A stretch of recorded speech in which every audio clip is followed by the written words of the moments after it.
At 19 years old, Martin Boyce was living his day when all of a sudden the world changed. At that moment, he became an activist. He is the last traveling speaker talking about Stonewall, and he has been traveling in Canada telling his story, which happens to be our story. Again, Stonewall is in our DNA. We are activists. We speak up for the underdog, and we will continue to do so. And that is because of people like Martin.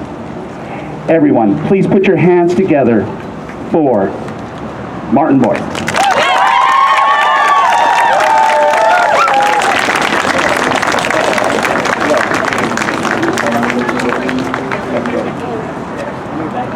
All right.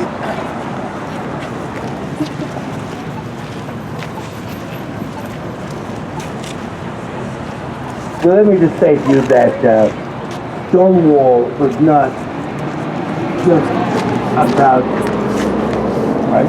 Yeah. Okay, there was a number of homelessness. There was much homelessness during the Stonewall era. And a lot of those great fighting queens who died homeless. So we owe this to people. We owe a lot to these people. And we have to remember them. In those days, homelessness was situational because New York was rather cheap to live in. Today it's institutionalized, and it's really America and I'm sure Canada's shame. But we do owe something to these people. I did see them fight. I did see this world change because of their homelessness. They didn't have a place to go back to. The streets was theirs. They made the streets theirs. They were comfortable in the streets. They fought the streets, and they won the streets. So our street preachers were best away or chased away very, very early. But I would like to give this award to Pride Corner for all this wonderful things they're doing. I'm really surprised to see so many people here. I just spoke at a bar that had maybe a third of this amount of people, you know. And I think I used a lot of my voice to do that. So I want to present the certificate to Pride Corner for this amazing thing you're doing, for claiming this space, which is not an easy thing to do. I know something about that. And it's being done. And I'm really impressed and a little overwhelmed, so I don't have much to say, except here's your certificate. I don't know who's going to accept it, but this is the Pride Corner. Claire.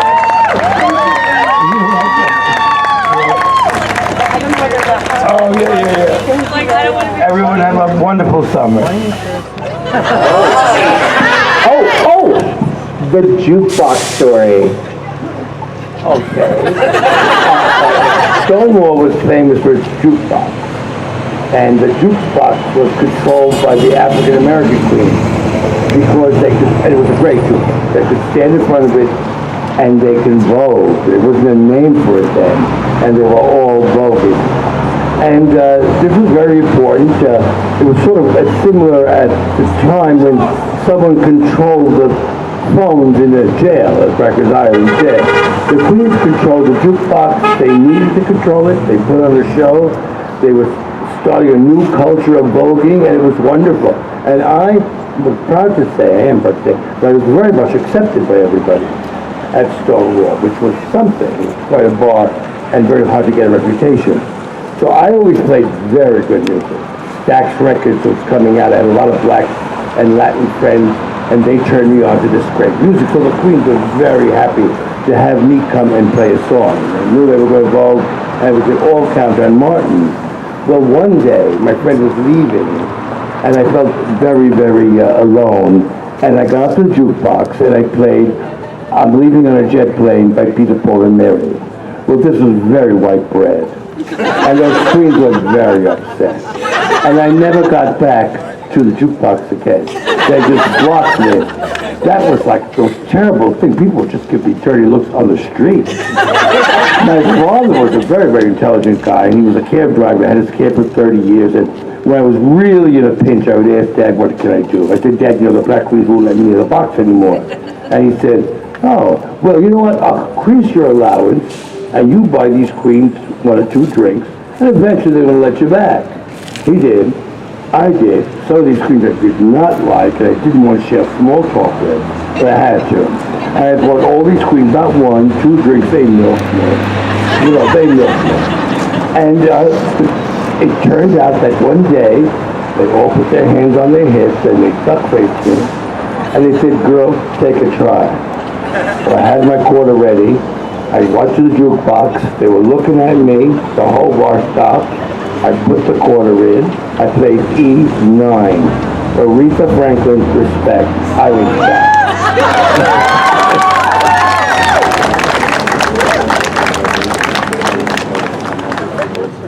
Us becoming a people, us coming together, the first parade, and all the things that happened. But I do want to say one thing, that, you know, for the first time, one of the reasons why Stonewall was a success, in 2,500 years, a group of gay men, since the sacred band of Thebes defeated Sparta, they had actually done something, and they had used and exhibited valor.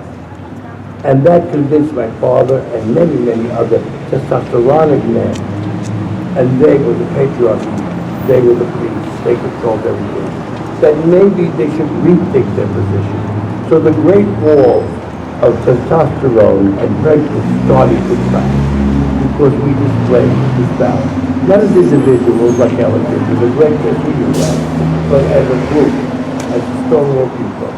And you know, we were just individuals that did not want to do it. We just wanted to be left alone. We just wanted to be able to go to a bar, drink, dance. And that's it. That's all we wanted. Very little. And you may not want very much, you think. But in the end, look what happened. I'm standing here, I'm coming to Canada, I'm talking about that night, and you will have a story.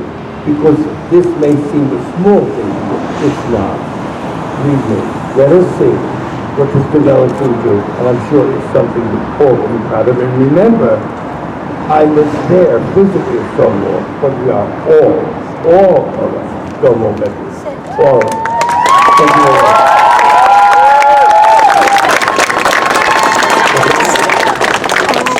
Oh, well, okay, sorry. I'm sorry I had to be prompted, I wasn't prepared. All right, well, what happened was, the riot was on. The riot was on. Strange thing. And what happened was everything sort of twirled like a kaleidoscope. It resets itself. And all you hear is just, well, you could smell testosterone and sweat and burning wood and burning trash and commands and moans and everything would twirl and you twirl. And then all of a sudden there's a moment of lucidity because you stop and you see. I'm very sorry. And, well, great effort was used, and all of a sudden we were at the point of breaking into the law. The police were looking out of the windows, and they were contemptuous of us, they were cowards of us. They absolutely were laughing. They stopped laughing. And the heightened sense of terror when the ball went on fire. We were an inch away from breaking in, they were an inch away from shooting, I didn't know it then, I know it now. And then the most horrifying thing that happened, you know what could happen, right? Silence. There was complete silence. The crowd opened, and there they were, marching towards us, the tactical police force. They were designed to beat the Black Panthers, the terrorists, all of the guerrillas of the era. People came from El Salvador, from Kinshasa, to train with them because they knew how to end the riot. And you can imagine, they sent these people in full dress, with shields and face shields and every kind of equipment possible, and a kind of training that cost millions of dollars. And they came and they looked at us, and they could not believe, you could see, that they were sent in to stop us. We put all the Nelliest and queens in front, and all those annoying queens in front that would annoy us, to annoy them, and we started a kick line, and we started kicking like a rocket, and we sang this song. We are the village girls, we wear our hair in curls, we wear our dungaree above our Nelly. Well, they had to charge. What else could they do? But the point was, we knew the village, like the Ricardo native people knew the plains, or the Iroquois Mohawks in the forest. They couldn't catch us. And we knew that the whole point was for them to stop the rising. And we knew that we had not to be quartered to keep the rise going. That was the whole battle in the late part of the entire riot. Well, they done for us. They couldn't catch us, and sometimes we wound up behind them and say, "Are you looking for us?" They couldn't believe it. All of this money, all of this training, all of their wanted pushes for nothing. They were outwitted and outgunned. And that was part of the Stonewall story. It continues.